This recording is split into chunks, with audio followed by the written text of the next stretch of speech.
All right, I just want to point out how the messaging and what our society at is different and how that's affecting us. Remember that old example of a frog being put in a pot of water, and as the water's turned up, because the water goes up slowly, the frog doesn't realize the water's temperature is changing, and eventually it boils and it dies.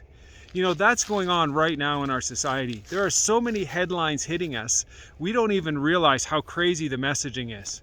Example, spy balloon shot over, boom. Literally, people are watching us right now. So our Canadian government, it was interfered by the Chinese election, boom. Here's another one that I just read this. Some woman had both her breasts cut off and her uterus was changed because they were trying to change the fluidity of her identity or something. So all these things, we're getting these messages, and this message from media is being put on us and put on us and put on us. Hey, slow down, just recognize we're a frog in a pot. Who we used to be is changing. And if we don't slow down and actually say, who do we want to become as humanity? How do we want to walk this out? What's our learning from history, and what could be wise going forward for us? If we don't take the time to do that, we're going to repeat history. We're setting up right now with the Russian conflict and where China's at. We're setting up in a place that we don't want to be as a society and as a humanity. And yet here we go again.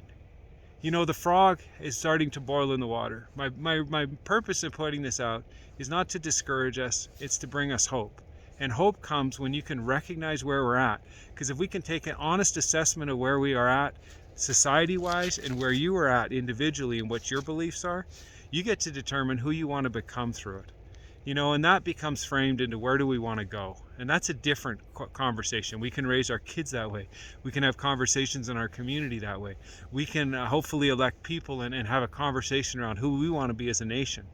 And that actually will create health for us going forward.